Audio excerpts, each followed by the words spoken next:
Привет! Welcome, dear Russian learners. In today's lesson, we are going to talk about conjugation of Russian verbs. Have you ever heard about this before? Not yet? Well, it's a very important grammar and we cannot avoid it when we learn Russian. So I hope you're ready. Поехали! First things first. What is this conjugation? How do we use it? And why do we even need it? Maybe we can just ignore it? Unfortunately, not. So I would say that conjugation is how we change the ending of the verb depending on who is making the action, so depending on the subject. For example, if we take the verb делать, to do or to make something, then depending on the subject, depending on who is doing something, the forms of the verb will be slightly different. You can see them on the screen right now. Yeah, how we change the verbs, it's another issue and we will talk about this a little bit later. Originally, each verbs have an infinitive form. What is it? It's a basic form of the verb without any grammar. Unfortunately, if a sentence has a subject, you cannot use the infinitive form of the verb because they will just not work together. So depending on the subject, you will need to change the ending. Infinitive form of the verb is not the same as conjugation. Conjugation is how we change the verb, and infinitive is just how it is without any changes. To start, we will learn first three verbs, which is делать, знать, and думать. Делать, знать, and думать. You can see that these three verbs have something in common. What is that? Indeed, T and the soft sign in the end. So every time when you see a Russian word with T and the soft sign in the end, most likely it's a verb in its infinitive form. In the Russian language, we have conjugation of two types, which is not that bad because in Spanish, for example, they have conjugation of three types, which is a little bit more difficult. But no, in Russian, there are simply two types, type 1 and type 2. Let's start with type 1. So how do we even know that the verb belongs to conjugation of the first type? Well, you need to pay attention to the infinitive form of this verb. If the verb ends in yet, at, or ut, it means that the verb belongs to type 1, conjugation of the first type. For example, the verb делать. If the verb belongs to the first group, type 1, then it will have the same conjugation as all other verbs that belong to the same type. So, in other words, verbs that belong to the same group have the same conjugation, the same changes, which is just great because you can simply memorize the endings that belong to type 1 and type 2 and apply them to all the verbs that you know. Итак, the verb делать. So how do we change it? Let's see. Я делаю. Ты делаешь. Он, она, оно делает. Мы делаем. Вы делаете. Они делают. Please remember this conjugation because if we change the verb, but we will make sure that this verb belongs to the same type, type 1, it's going to have exactly the same conjugation, exactly the same endings. For example, the verb знать, to know. The verb знать also belongs to type 1.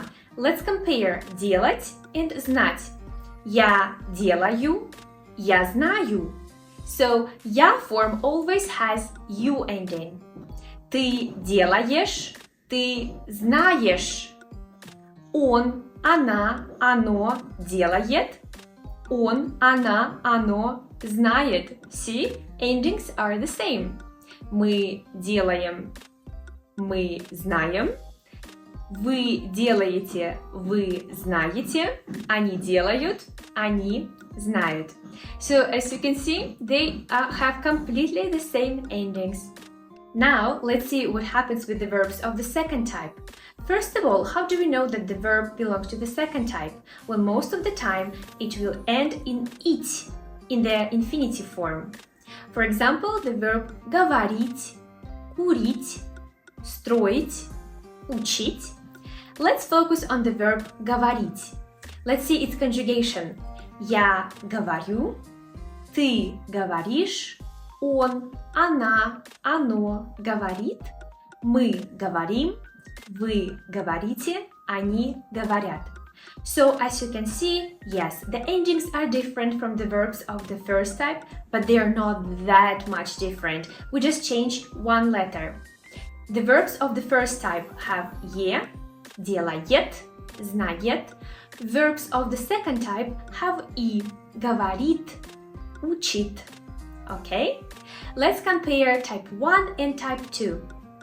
Я делаю, я говорю.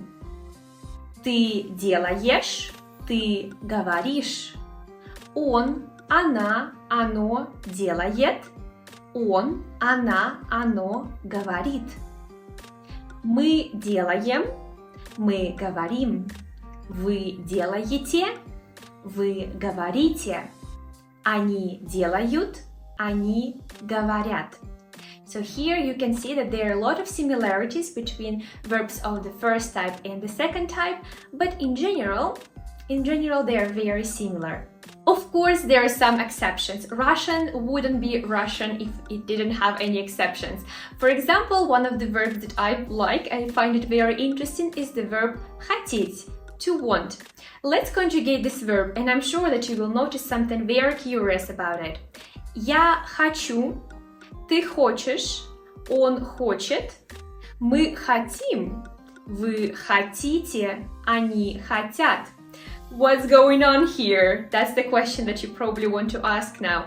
Indeed, when the verb хотеть is singular, я, ты, он, она, оно, then it looks like the verb of the first type. But when it's plural, мы, вы, они, it looks more like the verb of the second type. That's why we call it an exception, and you need to be very careful with them, because in Russian we have plenty of them. Another interesting verb is the verb есть.